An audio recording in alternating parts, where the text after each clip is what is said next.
చేయలేదు ఆఫీసర్. నేను దొంగని కాదు. నేను మీ పరువు తీయాలనుకోలేదు ఆఫీసర్. నేనే తప్పు చేయలేదు. నేను నమ్ముతున్నాను కళ్యాణి, నువ్వు ఏ తప్పు చేయలేదు, సరేనా? నేనే తప్పు చేయలేదు. ఉదయం నుంచి ఎందుకు తినలేదు కళ్యాణి? చిన్నపిల్లల్లా ఏంటి పని? రెస్ట్ తీసుకో, నేను అన్న తీసుకొస్తాను.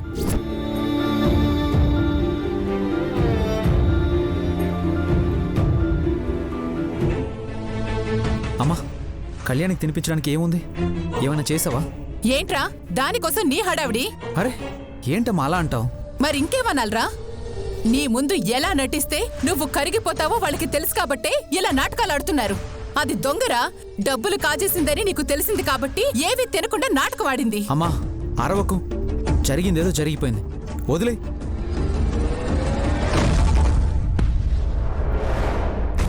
అలా ఎలా వదిలేస్తాంరా? నిన్న బంగారం కొట్టు చీరల్లో కూడా ఇలాగిచ్చేసింది, రేపు ఇంకో చోట చేస్తుంది. నేను బంగారాన్ని దాచిపెడితే దొంగ అంటూ అందరూ నన్ను వేలెత్తి చూపించారు కదా, మర్చిపోయావా?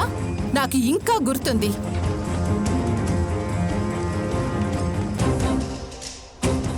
వీళ్ళందరూ నా మీద విరుచుకుపడ్డారు. ఏమా, ఇప్పుడు మీ మనవరాలు తప్పు చేసింది కదా, మరి తనని మాత్రం ఏమీ అనలేదే? మీ మనవరాలనా?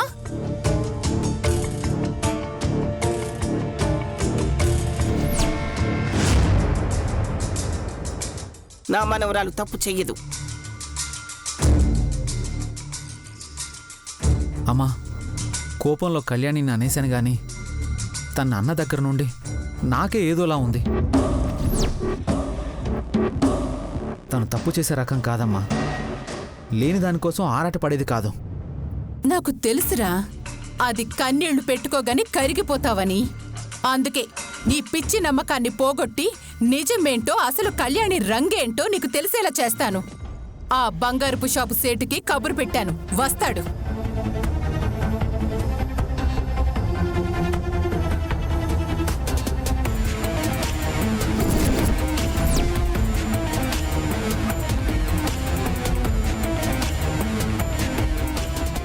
మంచి పని చేసావు దమయంతి. ఆ సేట్ వస్తే నిజమేంటో మాకు కాదు, నీకు తెలుస్తుంది. కళ్యాణి తప్పు చేయలేదు, దొంగ కాదు అని. అవునా?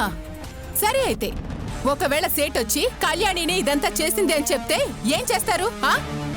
శౌర్య, వాళ్ళు కాదు, నువ్వు చెప్పు. కళ్యాణి తప్పు చేసిందని రుజువైతే దాన్ని మెడ పట్టుకుని బయట గెంటేస్తావా? అమ్మా, నమ్మకం ఉంది కదా నీకు, ఎందుకు కంగారు? తప్పు చేసి ఇంత నాటకు వాడిందంటే అలాంటిది నీకెందుకురా, గెంటేద్దాం.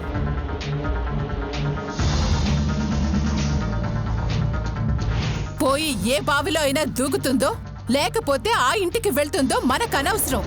నా ఇంటి పరువు తీసింది నా ఇంట్లో ఉండటానికి నేను ఒప్పుకోను.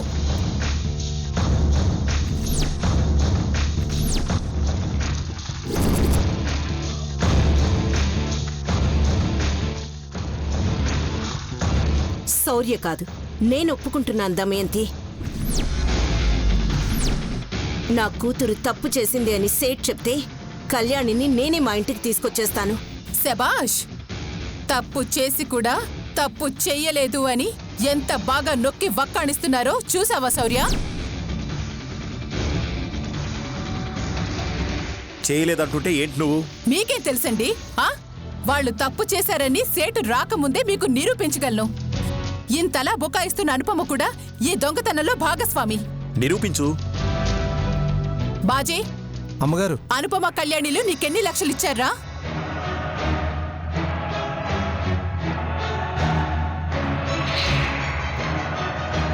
అమ్మా, అది చెప్పరా? 3 లక్షలమ్మా.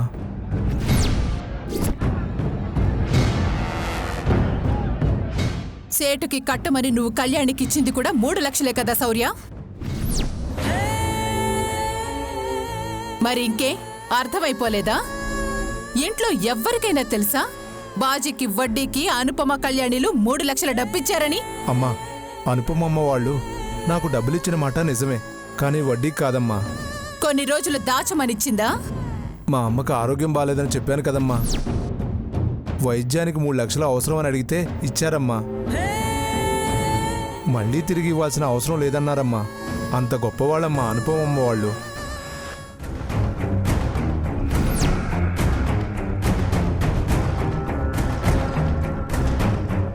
తేరగా వస్తే నేను ₹1,00,00,000 ఉంచుకోమనిస్తాను. సొంత డబ్బైతే ఇచ్చేటప్పుడు నొప్పి తెలుస్తుంది. దమయంతి, ఆ డబ్బు దొంగతనం చేసి ఇవ్వలేదు. నా పేరున బ్యాంక్లో ఉన్న ఫిక్స్డ్ డిపాజిట్ నుంచి తీసిచ్చాను.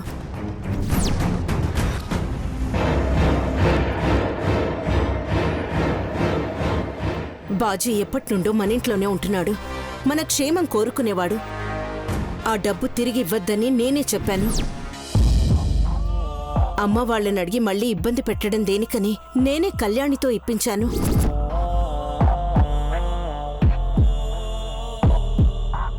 విన్నావుగా దమయంతి, అది అనుపమ అంటే. అది అనుపమ మంచితనం అంటే. తను చేసిన సాయం పక్క వాళ్ళకు కూడా తెలియకూడదు అనుకుంటుంది. ఇక పొగిడింది చాలు. రండి సేటు, మీకోసమే అందరూ ఎదురు చూస్తున్నాం. మీ దగ్గర శౌర్య భార్య నగలు తీసుకుని డబ్బులు ఇవ్వకుండా వెళ్ళిందా? అవును అండి.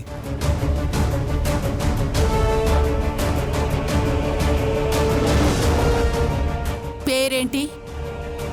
కళ్యాణి.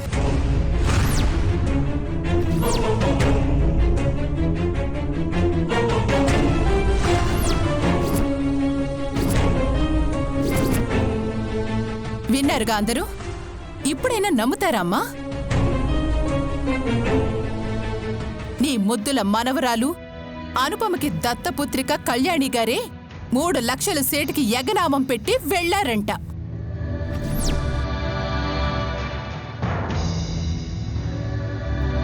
సేట్ గారు, ఎందుకు అబద్ధం చెప్తున్నారు? కళ్యాణి నేను మీకు 5 లక్షల రూపాయల డబ్బులు కట్టే కదా వెళ్ళావు. మీరు కట్టి వెళ్ళారమ్మా. కానీ కళ్యాణి అనే అమ్మాయి మాత్రం డబ్బులు ఇవ్వకుండా శౌర్య సారు పేరు చెప్పి నగలు తీసుకుని వెళ్ళింది. నేను కళ్యాణి ఇద్దరం కలిసే బయటకొచ్చాం. మళ్ళీ కళ్యాణి బయటికి వెళ్ళలేదు. నువ్వు మళ్ళీ మాట మార్చుకో. తప్పించుకోవాలని చూడకు. నేను మాత్రం ఈ విషయాన్ని వదలను. నీ కూతురు కిందకొస్తే నిజమేంటో తెలిసిపోతుంది కదా.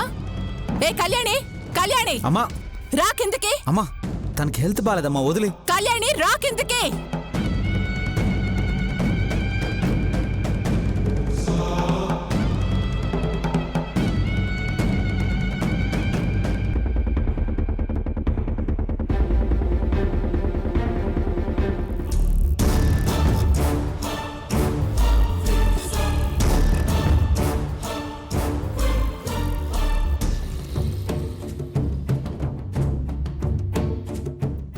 రా అమ్మా రా.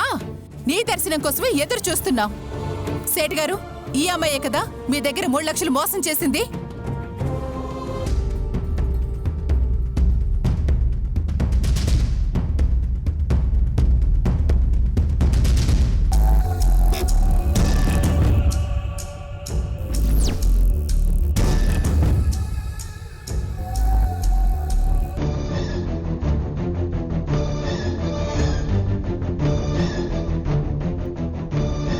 చెప్పండి సేటు గారు, ఏం ఆలోచిస్తున్నారు?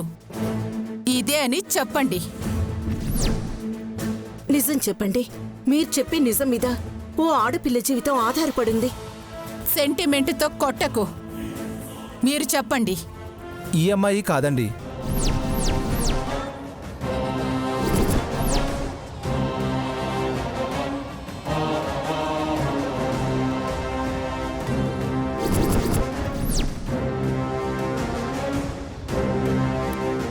కళ్యాణి అని చెప్పింది అన్నారు కదా.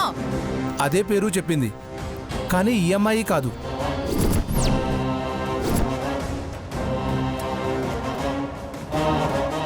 ఈ అమ్మాయి కంటే కొంచెం హైటు ఉంది, కళ్ళు పెద్దగున్నాయి.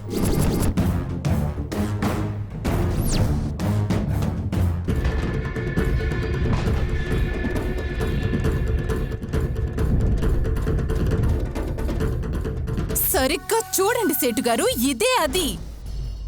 కాదు మేడం.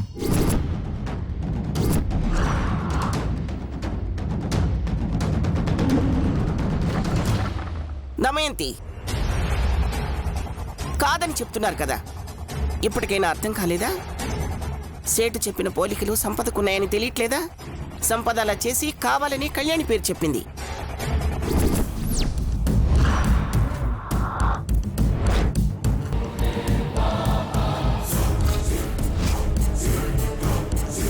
సేటు గారు, మీకు కృతజ్ఞతలు. మీకు రావాల్సిన డబ్బులు మీకు పంపిస్తాం, మీరు వెళ్ళొచ్చు. సరే మేడం.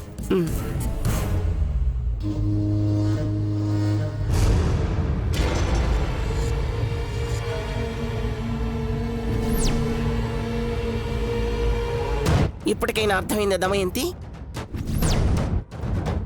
నా మనవరాలు తప్పు చేయదని.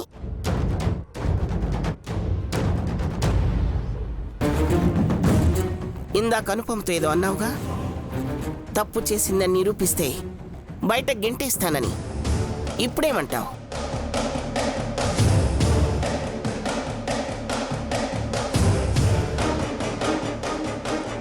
ఇంకొకసారి ఏ ఆధారాలు లేకుండా నా వాళ్ళ మీద నిందలు వేస్తే చంపేస్తాను, జాగ్రత్త.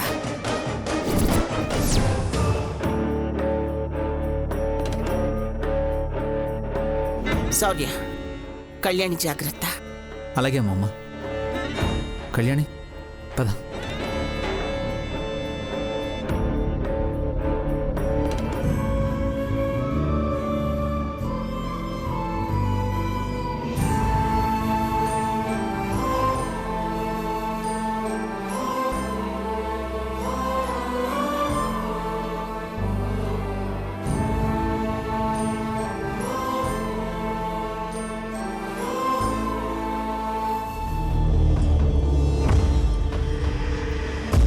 మొత్తానికి ఈ సీన్లో హీరోయిన్ గెలిచింది. ఈ రచ్చంతా అమ్మకి పంపిస్తే సిద్ధుకి పంపిస్తుంది. వాడికి సిచ్యువేషన్ అర్థం అవుతుంది.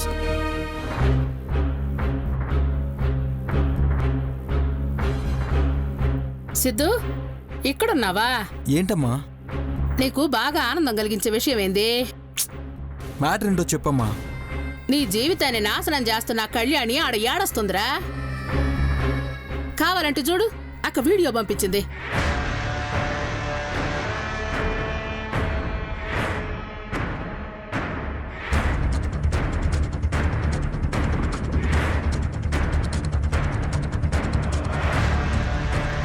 దానికి తగిన శాస్త్ర జరుగుళ్ళా?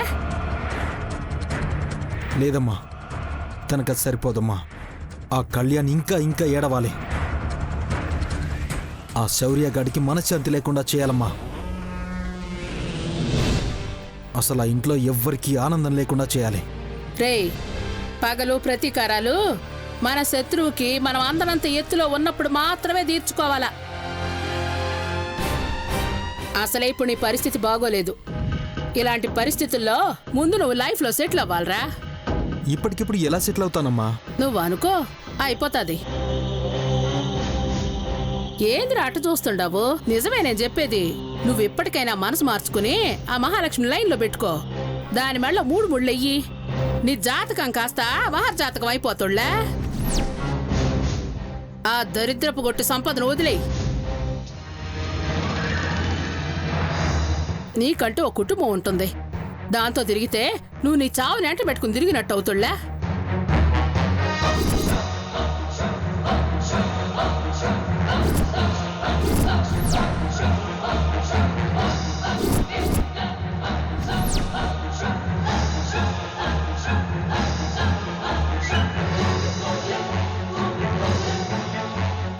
ఏందే గుడ్లు మెటకరించి చూస్తుండావు? అసలు నా కొడుకు ఈ రోజు ఇల్లు పట్టుకొని తిరగడానికి, ఊరూరు పట్టుకొని తిరగడానికి కారణం నువ్వే. నువ్వు నీ మొగుడిని వదిలేసి వచ్చావు. నీ మొగుడికి దరిద్రం వదిలి ఈడికి పట్టుకుంది. నా కొడుకు ఆ కళ్యాణిని పెళ్లి చేసుకుని రాజాలా ఉండేవాడు. ఆ పర్వత నేను వాళ్ళంతా నా చేతుల్లో ఉండేవాళ్ళు కదూ. కానీ ఏం చేస్తాం? కర్మ. అత్తయ్య, ఎవరే నీకు అత్తయ్య? ఏమి నోరు లేస్తా ఉంది? నిన్నగాక మన బుట్టిన నీ కొడుకు కోసం నువ్వు ఇంత తపన పడతా ఉంటే, 25 ఏళ్లు పెంచి నా కొడుకు భవిష్యత్తు నాశనం అవుతా ఉంటే నాకెంత బాధ ఉండాలా? అమ్మా ఆపమ్మా, నీకు దండం పెడతాను.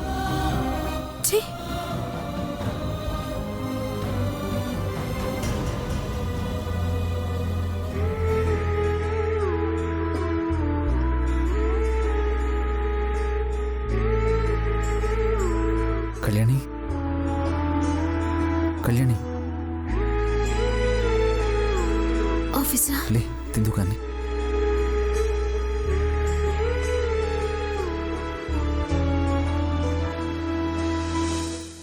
కళ్యాణి, ఏ కళ్యాణి ఆగు.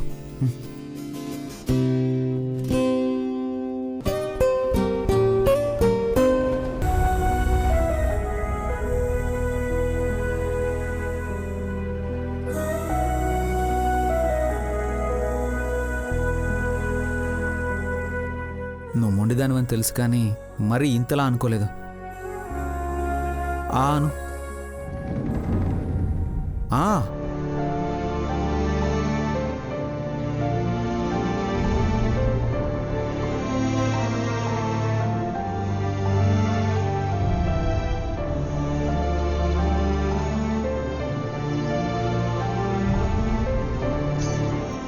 అమ్మా,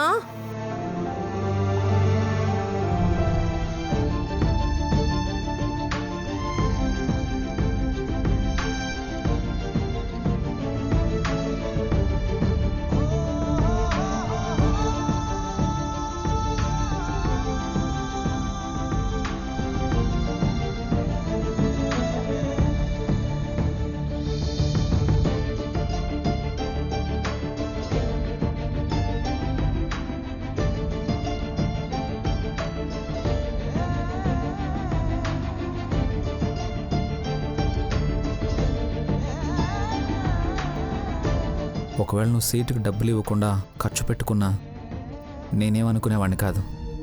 ఎందుకంటే అది మన డబ్బు. మనం కాకపోతే ఇంకెవరు ఖర్చు పెట్టుకుంటారు చెప్పు?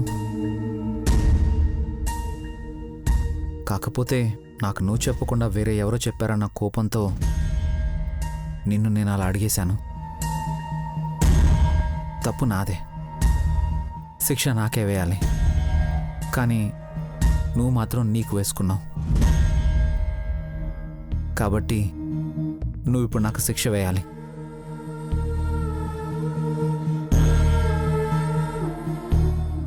నీ చేత్తో నా చెంప మీద కొట్టు. అయ్యో వద్దు ఆఫీసర్. నువ్వు కొడతావా లేదా?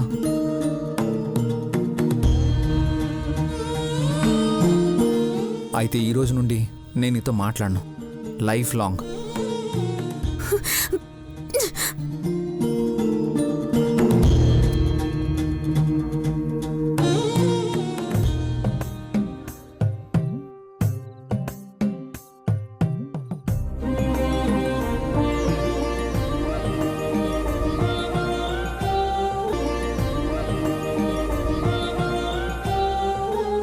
ఒకప్పుడు నేను ఏమన్నా నువ్వు భరించేదానివి కాదు, వెంటనే తిరిగి సమాధానం చెప్పేదానివి.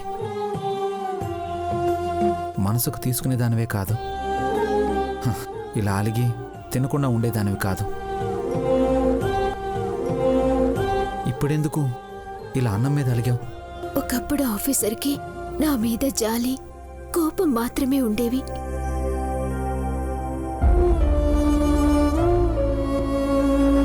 కానీ ఇప్పుడు ఆఫీసర్కి నా మీద ప్రేమ, అనురాగం, బాధ్యత ఉన్నాయి. మనమంటే ఇష్టం లేని వాళ్ళు మనల్ని 100 మాటలన్నా బాధ అనిపించదు. కానీ మనం ప్రేమించే వాళ్ళు మనల్ని కొంచెం అపార్థం చేసుకున్నా భరించలేము ఆఫీసర్. మనసంతా బాధతో నిండిపోతుంది. బ్రెయిన్లో ఏవో లక్ష్య పిచ్చి ఆలోచనలు మొదలవుతాయి. మన చుట్టూ ఉన్న ప్రపంచమంతా శూన్యంలా అనిపిస్తుంది. నేను తప్పు చేయలేదు కదా, కానీ తను నేను తప్పు చేశానని ఎలా నమ్మాడు? నేను ఎలాంటి దాన్నో తనకి తెలుసు కదా. నేను తప్పు చేశానని నమ్మే ముందు ఇలా అంటున్నారు, కానీ నేను నమ్మలేదు అని ఒక్క మాట కూడా అనలేదేంటా అని బాధగా అనిపిస్తుంది ఆఫీసర్. ఇంకెలా తినాలనిపిస్తుంది. ప్రాణం పోతున్నా ఆ బాధ తీరాకే తినాలనిపిస్తుంది. ఇలా ప్రేమతో తినిపిస్తుంటే ఆ బాధంతా ఇట్టే పోతుంది. ఏంటి ఆఫీసర్ అలా అయిపోయారు? నీ పిచ్చి ప్రేమను చూసి